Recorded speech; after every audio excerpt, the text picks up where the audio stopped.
L'anime commence par montrer un garçon de 16 ans nommé Ash Blake, qui se retrouve au lit et incapable de bouger. Au même moment, une femme inconnue à l'air voluptueux et aux cornes taquine Ash de manière ludique en mordillant presque toutes les parties de lui. Elle se présente comme Navi et dit que c'est pour me confier, qui est sur le point de naître. Navi disparaît alors qu'Ash se réveille de son rêve. Ash, qui n'a pas compris le rêve, a alors décidé d'aller à l'école. Il est un étudiant senior à l'Ensullivan Dragonard Academy, l'institut d'enseignement le plus élevé de la chevalerie de Lautréamont pour la formation des dragons et autrement connu comme une ville universitaire pour les habitants et les étudiants. Ash Blake est considéré comme l'enfant à problème numéro 1 de l'école en raison de sa tendance à réagir violemment à toute insulte perçue envers son copain dragon à naître. Le royaume de Lautréamont se trouve sur le continent Arkstrada. Il abrite la famille royale de Lautréamont, tandis que le royaume abrite la plus grande population de dragons que les autres royaumes. Pour cette raison, l'existence d'un dragon dans ce pays est considérée comme très spéciale. Cela peut même indiquer le statut social de la personne qui possède un certain type de dragon. À l'école, les élèves suivent une formation de dragon. Mais avant cela, chacun des élèves doit conclure un contrat avec un dragon. Le contrat sera marqué par le Seikoku qui apparaîtra sur l'une de leurs parties du corps. Le Seikoku est le symbole de plusieurs marques qui ressemblent à une tête de dragon. Ce symbole repose sur un bébé dragon, qui finira par naître des marques. Habituellement, on ne peut monter ou contrôler que son propre dragon, connu sous le nom de dragon pâle. Cependant, Ash peut chevaucher et contrôler les dragons des autres, même s'il n'a pas son propre ami dragon car il possède un talent inhabituel appelé Calice. Parce que la course des dragons aura bientôt lieu, les étudiants de l'académie Ensullivan semblent très enthousiastes et s'entraînent activement à monter leur dragon. Les étudiants espèrent être comme Rebecca Randall, une étudiante senior à l'académie. Elle a remporté le titre d'Arche Dragonard, ce qui signifie qu'elle a élevé son ami dragon, Cuchulain, au niveau de maestro, et son ami est devenu suffisamment fort pour créer une arche ou une armure et une arme mystique pour elle. Pendant ce temps, Ash semble pratiquer l'équitation de dragon avec le copain dragon de son ami, un jeune homme nommé Raymond Kirkland. Peu de temps après, Ash se dispute accidentellement avec une fille nommée Sylvia Lautréamont. Parce que Sylvia a mentionné que le copain dragon d'Ash était probablement mort, Ash, qui était ennuyé, a ensuite défié Sylvia dans la course annuelle du festival Dragonard du Bélier et lui a demandé de revenir sur sa parole s'il gagnait la course. Cette nuit-là, Ash rêve à nouveau de Navi, qui lui dit que c'est la dernière nuit où ils se rencontrent en rêve. Mais encore une fois, Ash ne comprit pas le sens de son rêve. Quelques jours plus tard, lorsque la course a finalement eu lieu, Ash a emprunté la copine dragon de Raymond, Brigide, afin qu'il puisse participer à la course et vaincre Sylvia avec son copine dragon, Lancelot. Au début de la course, Sylvia semblait avoir du mal lorsque plusieurs étudiants lui barraient la route. Mais ensuite, Ash est venu avec Brigide, qui leur a accidentellement ouvert la voie. Sylvia faisait voler son dragon dans les airs tandis qu'Ash les suivait au sol. Ash, qui a finalement perdu la trace de Sylvia, a alors décidé de se reposer dans la forêt. Il laissa Brigide se reposer pendant qu'il parcourait le chemin menant au milieu de la forêt, en suivant une voie étrange qui semblait l'appeler. Au bout du sentier, Ash trouva l'épave d'un avion militaire appartenant au royaume de Zépharo. Cependant, Ash fut surpris par l'apparition d'un homme masqué nommé Milgo, qui était sur le point de l'attaquer. Il pensait que Milgo était l'un des soldats du royaume de Zépharo. Alors qu'Ash se préparait à attaquer Milgo, soudain une fille nommée Anya est apparue et a attaqué Ash en premier. Ash et Anya s'engagent dans une bagarre jusqu'à ce qu'ils soient au bord d'une falaise. Ash a rapidement sauvé Anya, qui a failli tomber de la falaise, mais elle a sournoisement échangé leur position, alors il est tombé de la falaise. Dans un état d'urgence et proche de la mort, le Seikoku dans les bras d'Ash a soudainement émis de la lumière, et son ami dragon est finalement né. Cependant, au lieu de prendre la forme d'un dragon, le copain dragon d'Ash se révèle être une belle fille qui ressemble beaucoup à Navi, qui apparaît souvent dans les rêves d'Ash. De plus, le copain dragon d'Ash refuse de considérer Ash comme son maître et le traite plutôt comme s'il était son serviteur, à son grand dam. Pour faire court, Ash a finalement emmené la fille dans son dortoir à l'académie Ensullivan.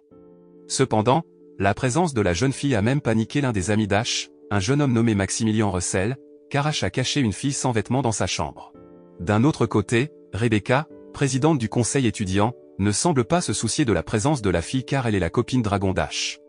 Rebecca a ensuite donné à la fille une paire d'uniformes scolaires et a dit à Ash que le professeur Cornwell enquêterait sur le copain dragon d'Ash. Ash emmène ensuite son ami dragon se promener en ville, où elle semble vraiment aimer les crêpes et les glaces. Mais soudain, elle a eu de la fièvre et son visage est devenu rouge. Ash pensait qu'elle était malade, puis envisageait de la soigner. Mais au lieu de cela, elle lui a fait quelque chose qui a amené tout le monde à les regarder avec des yeux irrités. Sylvia, qui était là par hasard, est alors venue vers eux et a immédiatement réprimandé Ash pour s'être mal conduit avec une fille dans un espace public. Après avoir expliqué le malentendu, l'ami dragon d'Ash s'est finalement remise de sa maladie. Ash a de nouveau emmené son ami dragon se promener et lui a donné le nom Echo. Après qu'Ash lui ait donné un nom, le corps d'Echo, ainsi que le Sengoku dans les bras d'Ash, ont brillé, indiquant que leur contrat avait été conclu et accepté par les deux parties. Après cela, Echo est allé aux toilettes mais n'est jamais revenu.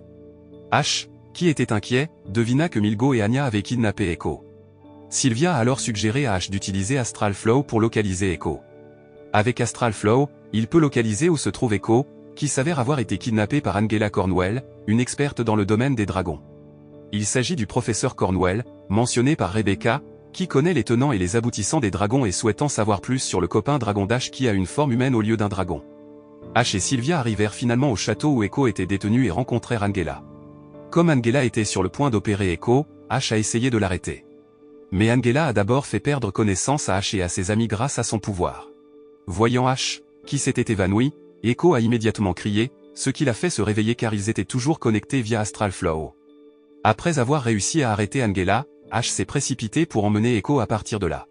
Cependant, le lendemain à l'école, Ash est surpris par l'apparition d'Angela Cornwell dans son école, où elle deviendra son professeur principal à l'Ensuivant Academy et continuera de surveiller Ash et Echo.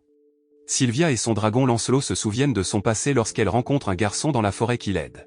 Elle lui a ensuite promis qu'elle deviendrait une grande arche-dragonard dans le futur, et jusqu'à présent, elle s'est toujours entraînée dur pour y parvenir. Ailleurs, Rebecca semble persuader Ash de rejoindre le conseil étudiant. Mais il semble mal à l'aise face à l'attitude de Rebecca, ce qui le pousse un peu.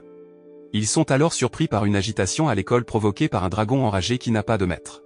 Sylvia semblait chevaucher le dragon et essaya de l'arrêter.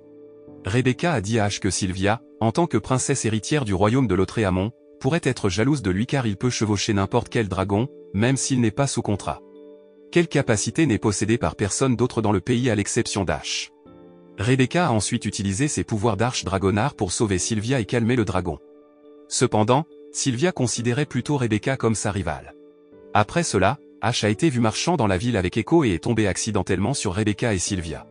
Rebecca les a ensuite invités à déjeuner, ce qu'Echo a immédiatement accueilli favorablement car Rebecca les a invités à déjeuner dans un restaurant chic.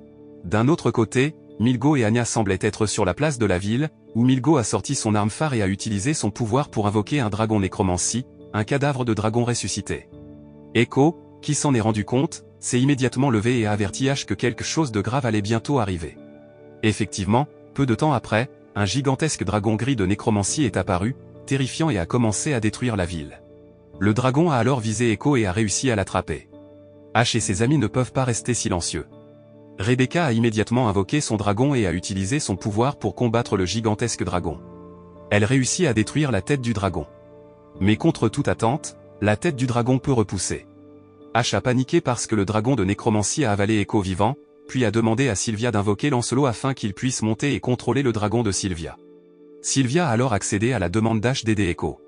Pendant ce temps, Echo reçoit la visite de Navi, le surveillant de Dragon Workshop, et a accès à toutes les connaissances sur les dragons du passé. Navi montre ensuite une situation où Ash et les autres se battent désespérément pour arrêter le dragon nécromancie. En tant qu'ami d'Ash, Echo peut créer une armure magique qu'Ash peut utiliser au combat. Après qu'Echo ait utilisé son pouvoir pour fabriquer des armures et des armes magiques pour Ash, l'apparence d'Ash a miraculeusement changé, où il portait désormais une armure d'argent. Il a ensuite essayé de chevaucher le dragon nécromancia et s'est envolé de la place de la ville. Après s'être senti suffisamment en sécurité, Ash utilise ensuite son épée pour tuer le dragon et sauver Echo. Pour leur succès dans la défaite du dragon de nécromancie, Ash et ses compagnons ont organisé une fête pour célébrer. Rebecca a ensuite demandé à Sylvia et Ash de rejoindre le conseil étudiant, ce qu'ils ont accepté. Sylvia s'est souvenue de son passé lorsqu'elle a rencontré le garçon dans la forêt, où elle tenait un dragon en peluche. D'un autre côté, Ash, qui était dans sa chambre, a accidentellement trouvé un dragon en peluche qui lui semblait familier. Même ainsi, il ne se souvenait de rien en rapport avec le dragon en peluche. Le lendemain, un groupe d'élèves est apparu pour entrer dans la classe d'Ash et Sylvia. Il s'agit du fan club Silver Knight présidé par une étudiante nommée Jessica Valentine. L'arrivée de Jessica avait pour but de chercher des informations sur les chevaliers d'argent qui avaient réussi à anéantir le dragon nécromancie qui avait fait des dégâts sur la place de la ville il y a quelque temps. Jessica et les membres du fan club ont alors exprimé leur souhait de porter les enfants du Silver Knight pour accéder à la noblesse. Sylvia leur a demandé de quitter la classe immédiatement car cela perturberait la tranquillité de l'apprentissage. Cependant, l'un des amis de Jessica a dit à Jessica que Sylvia était sur les lieux lorsque le Silver Knight a combattu le dragon. En entendant cela, Jessica a demandé à Sylvia de révéler la véritable identité du Silver Knight, mais elle a refusé et s'est disputée avec elle. Ash a essayé de servir de médiateur, mais Jessica l'a plutôt insulté. Peu de temps après, Rebecca est arrivée, s'est approchée de Jessica et lui a murmuré quelque chose. Après cela, l'arrogance de Jessica a disparu et elle s'est enfuie de là avec une grande honte. Rebecca a ensuite dit à Ash et Sylvia que Jessica n'était pas une aristocrate comme elle en parlait tout ce temps. En fait, la famille Valentine est au service de la famille Randall depuis des générations, et Rebecca menace de dénoncer Jessica chaque fois qu'elle cause des problèmes. Malgré cela, Jessica est en fait une fille gentille. Après le combat contre le dragon de nécromancie, Rebecca et les autres ont convenu de garder secrète l'identité d'Ash en tant que chevalier d'argent pour vaincre le dragon. Seuls Sylvia, Rebecca, Maximilian et Raymond étaient au courant. Après cela, Rebecca a informé de l'arrivée prévue de la sœur aînée de Sylvia, Véronica Lautrimont, dans leur école. En entendant cela, Sylvia eut soudain peur, comme si elle avait subi un traumatisme douloureux lié à Véronica. Enfant, Sylvia a apparemment suivi un entraînement intensif de dragon, supervisé directement par Véronica. Parce que Véronica l'a cruellement entraînée, Sylvia est devenue très effrayée lorsqu'elle a affronté sa sœur, surnommée la Valkyrie de sang de fer en raison de ses prouesses. Pour faire court, Véronica est enfin arrivée, et tout le monde semblait l'attendre devant la porte de l'école. Sylvia, qui semblait s'être préparée, accueillit l'arrivée de sa sœur avec beaucoup de courage. Cependant, lorsque Véronica est finalement arrivée à l'académie en Sullivan, elle a plutôt balancé son épée sur Sylvia comme si elle savait déjà que celle qui se tenait devant elle n'était pas sa sœur cadette. Tout le monde semblait surpris d'apprendre que la femme de chambre personnelle de Sylvia, Cosette, était déguisée en Sylvia. Peu de temps après, Sylvia est finalement arrivée et s'est précipitée vers Véronica, le corps tremblant de peur. Véronica a ensuite humilié sa sœur devant tout le monde en guise de punition pour être arrivée en retard pour la saluer. Ash, agacé par le traitement réservé par Véronica à sa sœur, a alors tenté de défendre Sylvia. Mais ensuite, un homme nommé Glenn McGuire a tiré son épée sur Ash pour l'arrêter. Glenn est un chevalier qui sert Véronica. Véronica, qui semblait un peu impressionnée par Ash, a alors demandé à Glenn de l'emmener, où Ash a ensuite rencontré la sœur aînée de Cosette, Primrose, qui l'a aidé à se préparer. Après cela, Véronica a dit à Sylvia et à d'autres qu'elle avait arrangé le mariage de Sylvia avec Glenn, ce qui était sur le point de se produire.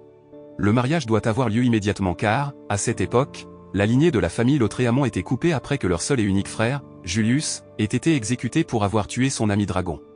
Cependant, Sylvia a immédiatement rejeté le souhait de sa sœur car elle rêvait de devenir un arc dragonard avec Lancelot. Mais Véronica se moque du rêve de Sylvia et la met au défi de prouver sa valeur dans un combat lors de l'événement de bienvenue, ce à quoi elle accepte. Sylvia s'est avérée devoir affronter Rebecca dans le combat. Même si la différence de force était assez grande, Sylvia n'a pas abandonné et a mis toutes ses forces pour affronter Rebecca. Cependant, Sylvia a quand même perdu et est tombée de son dragon jusqu'à ce qu'elle finisse par s'évanouir. Ash a ensuite accompagné Sylvia jusqu'à ce que son état se rétablisse et la calme. Peu de temps après, Glenn est venu voir Sylvia et lui a dit que Véronica était très déçue par Sylvia et lui a demandé de réfléchir à ses erreurs dans l'église. Pendant ce temps, dans un autre endroit, Rebecca met en garde les membres du conseil étudiant contre une femme nommée Avdosha, qui est une fugitive dans le royaume de Lautréamont pour avoir été impliquée dans des actes de terrorisme. Au même moment, Sylvia, qui priait à l'église locale, rencontra Jessica, qui priait pour que le Silver Knight la mette enceinte. En entendant cela, le visage de Sylvia est soudainement devenu rouge et elle a conseillé à Jessica de ne pas faire une demande aussi indécente. Au cours de leur conversation, Avdosha est apparue soudainement, qui a fait irruption du toit de l'église et a pris en otage tout le monde dans l'église. Après cela, Avdosha a contacté Véronica et lui a montré qu'elle tenait en otage tout le monde dans l'église avec une puissante bombe explosive qui pouvait tout détruire. Pendant ce temps, Jessica tente de protéger Sylvia en se portant volontaire pour être l'otage principal car elle ne veut pas mettre en danger la sécurité de Sylvia, qui est une princesse héritière. Pour faire face à cette situation précaire, Véronica ordonne alors à Ash d'être le négociateur pour distraire Avdosha, tandis que Glenn et l'arc dragonard infiltreront l'église. Ash a accepté la mission et a demandé à Echo de lui fabriquer une arche appropriée. Quand Ash est finalement amené dans l'église pour négocier avec Avdosha, l'un des otages semble terrifié alors que son bébé pleure et met Avdosha en colère. Elle a alors l'intention de faire de la femme et de son bébé la proie du dragon d'Avdosha. Mais ensuite, Sylvia s'est levée pour les protéger tout en révélant sa véritable identité. Sachant que Sylvia est la princesse héritière, Avdosha l'humilie alors devant tout le monde. Au début, Sylvia semblait frustrée et déprimée. Mais elle se souvient de son passé et des moments où elle a tant essayé de réaliser ses rêves. Elle décide alors de se lever et de combattre Avdosha pour ne plus être humiliée et sous-estimée par sa sœur. Sylvia a même confirmé sa volonté déterminée de devenir le paladin qui hériterait du trône de son père, le roi du royaume de Lautréamont. En entendant cela, Avdosha était encore plus excitée et voulait attaquer Sylvia. Cependant, l'attaque d'Avdosha a été bloquée par Glenn, qui s'est infiltré depuis la clandestinité. Pendant ce temps, Ash, qui avait obtenu Arc auprès d'Echo, a ensuite gelé Avdosha et son dragon avec son arme, résolvant finalement le problème. Ash encouragea ensuite Sylvia, qui était assise pensive devant l'autel de l'église. Il lui a proposé de la ramener à l'académie car elle avait toujours l'air choquée par l'incident. Cette nuit-là, Ash fut surpris par l'apparition de Jessica dans sa chambre, qui semblait folle de lui car il avait réussi à battre Avdosha. Jessica semble connaître l'identité d'Ash en tant que Silver Knight. Cependant, Echo, qui a remarqué la présence de Jessica, l'a expulsée de la chambre d'Ash. En raison de cet incident, Rebecca a l'intention de faire de Jessica le membre du conseil étudiant afin qu'elle puisse surveiller les mouvements de Jessica qui pourraient divulguer des informations sur le Silver Knight. Après cela, Veronica a tenu une réunion avec les personnes impliquées dans la prise d'otage à l'église, notamment Avdosha, qui s'est avéré être le serviteur de Veronica. Veronica a chargé Avdosha de piéger Sylvia dans une situation dangereuse juste pour réparer Sylvia.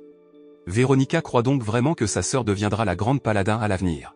Même si Sylvia ne possédait pas toutes les qualifications nécessaires pour devenir paladin, Veronica était la seule personne à croire que sa sœur deviendrait un meilleur leader que son propre père.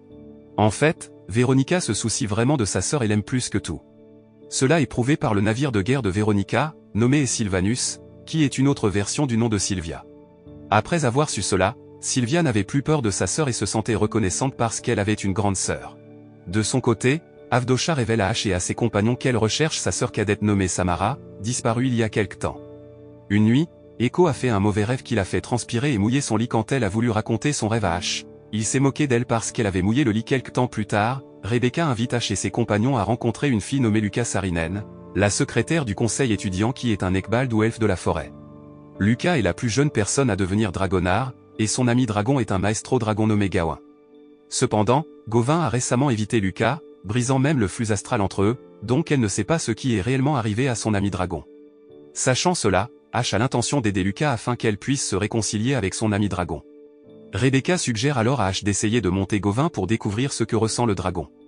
Après avoir obtenu la permission de Luca, Ash se transforme en Silver Knight et essaie de monter Gawain. Mais Gawain ne veut être chevauché par personne et attaque Ash jusqu'à ce qu'il s'effondre, inconscient. Après cela, Ash rend visite à Luca et lui propose de participer à un camp d'entraînement pour résoudre ses problèmes avec Gawain. Elle semblait d'accord avec l'idée et décida d'aller au camp d'entraînement des dragons avec Ash et Echo. Ailleurs, Anya a apparemment réussi à infiltrer l'académie en suivant et s'est déguisée en l'une des servantes pour espionner Ash. Elle rend ensuite compte à Milgo du camp d'entraînement des dragons. Il semble excité car le camp d'entraînement est très proche du mausolée de Willingham, où il peut réveiller les dragons pour les attaquer. Pour faire court, Ash et ses camarades de classe sont finalement arrivés au camp d'entraînement, où Anya était là et servait de personnel. Tout le monde, y compris Rebecca et Sylvia, semblait s'amuser avant le début de l'entraînement. Mais ce n'était pas le cas d'Ash, qui semblait inquiet à propos de quelque chose. Dans la soirée, Ash suit secrètement Luca, qui se faufile pour rencontrer Gawain. Elle essaya de se réconcilier avec Gawain, mais le dragon rugit à nouveau fort comme s'il ne voulait pas être approché par elle. Ash essaie d'aider Luca, mais Gawain l'attaque à la place. Il a ensuite chevauché imprudemment sur Gawain. Mais il a été renversé et s'est évanoui. D'un autre côté, Anya s'avère espionner Ash depuis le sommet de la colline et rencontre Luca, où Anya lui dit qu'elle aidera Ash. Pendant ce temps, Ash se réveille mais découvre qu'il est dans un autre monde car il rencontre Navi, tenant Gawain sous la forme d'un bébé dragon. Elle traduit ensuite les mots de Gawain déclarant qu'il veut seulement être monté par Luca. Gawain a ensuite raconté l'incident qui a fait tomber Luca alors qu'il le chevauchait. Après cet incident, Gawain s'est rendu compte que Luca avait peur de chevaucher à nouveau le dragon et l'a fait s'inquiéter pour la sécurité de Luca, alors Gawain a refusé d'être monté.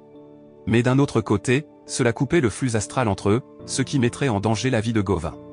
Navi révèle alors à Ash que Gawain espère seulement vivre 5 jours car si un dragon brise le flux astral avec son cavalier, alors le dragon mourra lentement. Elle lui demande alors d'aider Luca à résoudre son problème pour sauver Gawain. Avant qu'Ash ne retourne dans son monde, Navi lui a dit au revoir tout en l'appelant le chevalier d'Avalon. Ash se réveilla et réalisa qu'il était dans sa chambre avec Luca, qui était à ses côtés. Il lui a ensuite parlé de Gawain, ce qui lui a alors fait comprendre. La scène change ensuite et montre Angela Cornwell trouvant une pièce secrète sous le mausolée de Willingham et un ancien livre de magie. Peu de temps après, Angela a été surprise par l'apparition de Milgo et d'Anya sur les lieux, où elle a réalisé la ressemblance de Milgo avec Julius Lautréamont, le prince héritier qui a été exécuté pour avoir tué son ami dragon. Angela était sur le point d'attaquer Milgo, mais Anya l'a assommé. Après cela, Milgo semblait se préparer à ressusciter les dragons de nécromancie qui y étaient enterrés. Au même moment, Luca informe Ash que Gawain a disparu quelque part, alors il se précipite pour trouver où se trouve Gawain au mausolée de Willingham. Lucas pensait que Gawain suivrait les traces de Nuada, un dragon légendaire qui croyait que son maître était sur le point de mourir et coupait son flux astral avec elle. Nuada partit pour le mausolée de Willingham, où il mourut seul, sans se rendre compte que son maître s'était rétabli. Ash et son compagnon ont ensuite cherché où se trouvait Gawain en chevauchant Lancelot. Pendant ce temps, Rebecca et les étudiants du camp d'entraînement furent surpris par l'apparition des dragons nécromanciens qui s'approchaient d'eux. Rebecca a amené les étudiants à se préparer à la véritable bataille sous leurs yeux. Revenant à Ash et à ses compagnons, ils rencontrent enfin Milgo au mausolée de Willingham. Ash a ensuite demandé à Echo de fabriquer une véritable arche pour le combat contre Milgo. Echo s'est immédiatement tourné vers l'autre monde et a demandé à Navi de l'aider à fabriquer l'arche appropriée pour Ash. En revanche, Sylvia, qui était présente, remarqua la ressemblance de Milgo avec son frère Julius. D'un autre côté, Milgo ressuscite alors le légendaire dragon, Nuada, pour les attaquer. Ash et Sylvia ont été immédiatement pressés, surtout après la capture d'Echo. Mais ensuite, elle s'est relevée et a réussi à vaincre plusieurs dragons de nécromancie avant de finalement donner l'arche à Ash, ce qui lui a donné la possibilité d'affronter Milgo. Ash et Milgo s'engagent dans une bataille acharnée. Ce qui se termine par la défaite de Nuada et Milgo, qui décident de fuir la bataille. Après cela, Lucas, qui était au bord de la falaise, a soudainement attrapé le bras d'Ash et a sauté de la falaise, où elle a demandé de l'aide à Gawain de tout son cœur. De façon inattendue, Gawain entendit la demande et se précipita pour aider Lucas. Ailleurs, Rebecca et les étudiants semblaient sur le point d'être encerclés par l'armée de Necromantia. Mais ensuite, Lucas est venu avec Gawain et a exécuté la danse du dragon, un style de combat d'Ecbaldian Dragonard, qui était considéré comme très génial et était capable de détruire les dragons de nécromancie d'un seul coup. Après que tous les dragons zombies aient été vaincus, Rebecca et les autres ont célébré leur victoire. Quelques jours plus tard, Sylvia reçut une lettre de son père lui demandant d'assister au congrès intercontinental qui se tiendrait au palais. Dans la lettre, le père de Sylvia, Oswald Lautréamont, lui demande d'emmener Ash et Echo avec elle au palais de Fontaine City. Ash semblait réticent à y aller, mais il n'avait pas le choix. Pour faire court, Sylvia et ses compagnons sont finalement arrivés, où ils ont retrouvé Primrose, la femme de chambre personnelle de Veronica. Elle a escorté Ash et Echo pour qu'ils se reposent dans leur chambre pendant que Sylvia rencontrait son père. Après avoir rencontré son père, Sylvia a parlé de Milgo qui ressemblait beaucoup à Julius. Mais Oswald a insisté sur le fait que Julius était mort, même si son visage montrait qu'il cachait quelque chose. Le soir, Ash et Echo décidèrent de se promener dans Fontaine City avec Primrose, qui parlait occasionnellement de l'histoire du royaume de Lautréamont avant d'assister au congrès avec Sylvia. Ils virent arriver plusieurs navires d'autres pays, indiquant que le congrès était sur le point de commencer. Après cela, Ash et Echo se sont dirigés vers le palais et ont rencontré Sylvia, qui était belle et gracieuse, ce qui a fasciné Ash. Ils rencontrèrent ensuite le paladin, qui accueillit chaleureusement leur arrivée. Les paladins ont ensuite couronné Ash comme chevalier dragon. Pendant le dîner, Sylvia s'enquit de l'empereur du royaume de Zépharo, qui n'était pas venu assister au congrès intercontinental. Oswald a déclaré que l'empereur était trop vieux pour voyager loin et qu'il avait envoyé ses représentants assister au congrès.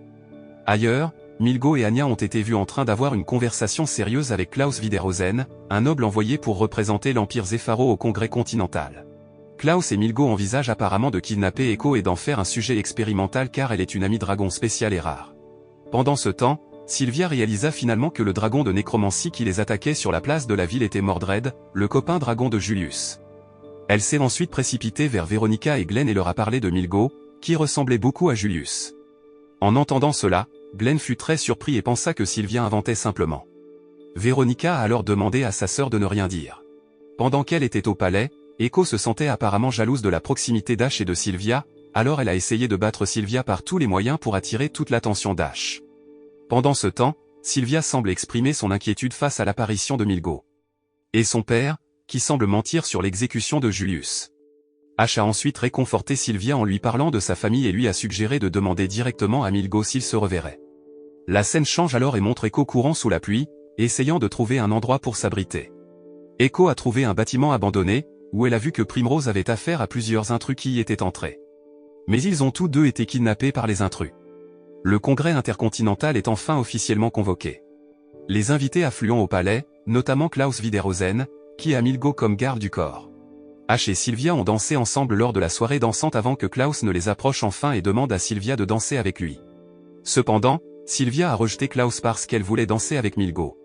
Cosette a remarqué qu'Echo avait disparu et a ensuite essayé de retrouver où se trouvait Echo. Mais elle trouva seulement Primrose allongée, impuissante. Echo s'est avéré avoir été kidnappé par Anya et était sur le point de faire l'objet d'une expérience. Echo a ensuite été placé dans une machine géante, où la machine lui faisait ressentir beaucoup de douleur afin de révéler sa vraie forme. Anya et les ravisseurs ont ensuite maximisé la puissance de la machine, ce qui a causé tellement de douleur à Echo qu'elle a finalement abandonné et libéré le pouvoir qui avait été caché en elle, ce qui a ensuite détruit la machine. Après cela, Echo s'est transformé en un œuf d'or géant avec le Sengoku sculpté de tous les côtés. Ailleurs, le Sengoku d'Ash a pris feu, alors Ash et Sylvia se sont précipités pour trouver Echo. Cependant, tout à coup, ils ne purent plus contrôler Lancelot, ni les arcs dragonards car les dragons affluèrent vers l'œuf d'or géant. Peu de temps après, l'œuf d'or géant a éclos et un dragon géant est finalement apparu. Le dragon était beaucoup plus gros que le dragon moyen, alors Lancelot et les autres dragons s'inclinèrent. Cependant, Ash réalisa immédiatement que le dragon géant était la véritable forme d'Echo. Pendant ce temps, au palais, Veronica et Glenn se précipitent pour protéger les invités des dragons géants enragés et des amis dragons qui désobéissent à leurs cavaliers. Klaus, qui avait prévu tout cela, a alors incité les invités et a essayé de faire bouger les choses pour que le royaume de Lautréamont soit mal vu par les représentants des autres pays.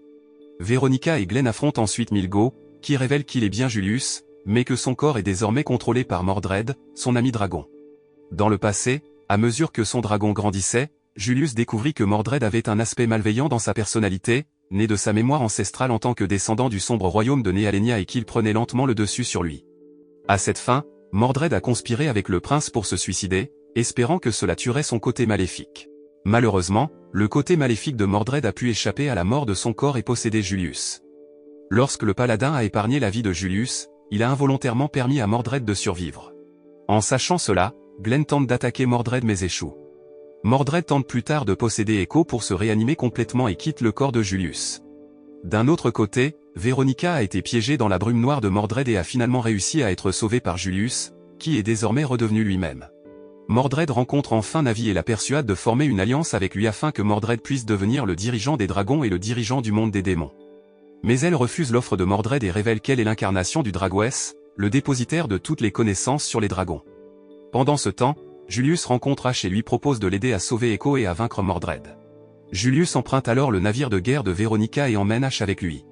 Ash a demandé pourquoi Veronica était prête à leur prêter Sylvanus. Julius dit que Veronica idolâtre vraiment Sylvia, et il l'utilise pour menacer Veronica. D'un autre côté, les arcs dragonards, qui ont réussi à reprendre le contrôle de leur dragon, ont tenté d'arrêter Mordred. Julius a tenté d'attaquer Mordred, mais l'attaque a été repoussée avec succès. Mordred lance alors une contre-attaque qui force Ash à chuter librement de l'avion alors que Julius perd le contrôle de Sylvanus jusqu'à ce qu'il s'écrase et explose. Ash essaie de monter Mordred mais échoue. Pendant ce temps, l'âme d'Echo, qui est confinée dans une cage, est accueillie par Navi, qui montre la lutte d'Ash et des autres pour combattre Mordred. Avec la force et les conseils de Navi, Echo se prépare à donner Arc à Ash afin qu'elle puisse l'aider dans la lutte contre Mordred. Quand Ash tomba d'une hauteur, Lucas arriva soudainement et le sauva immédiatement. Non seulement Lucas, qui était venu avec Gauvin, mais tous les amis d'Ash sont venus aider Ash à vaincre Mordred. Sylvia et Lancelot ont fait équipe avec Rebecca pour affronter Mordred. Mais leurs attaques peuvent être brisées. Ash tente alors de monter Mordred mais est touché par l'attaque du dragon. Heureusement, Echo a donné Arc à Ash au bon moment, afin qu'il puisse résister à l'attaque. Après cela, Ash a sorti l'épée Excalibur et a immédiatement coupé l'une des cornes de Mordred, ce qui a ensuite dissipé la brume noire et l'influence de Mordred sur Echo. Ash s'est précipité pour sauver Echo, qui était redevenu une forme humaine, l'emmenant. Pendant ce temps, au palais, Anya est rattrapée par les soldats royaux. Cependant, Avdosha, qui était sur le point de la traduire en justice, a immédiatement reconnu Anya comme étant Samara, sa sœur cadette perdue depuis longtemps. Après cela, Julius dit à Ash et à ses compagnons que l'esprit de Mordred s'enfuit et est vu pour la dernière fois voler vers l'est, et que le congrès intercontinental est annulé. Alors qu'il était seul dans la pièce, Ash s'est excusé auprès d'Echo car la corne d'Echo avait été légèrement rayée lors de l'incident. Cela ne semblait pas la déranger et se sentait plutôt soulagé qu'il ait survécu. Les larmes de joie aux yeux, Echo avoue alors son amour pour Ash, ce qu'il accepte, et ils s'embrassent. La morale que l'on peut tirer de cet anime est que l'amitié est l'une des choses les plus importantes car les vrais amis nous soutiendront toujours et ne nous laisseront pas tomber dans quelque chose qui nuira à nous-mêmes et aux autres.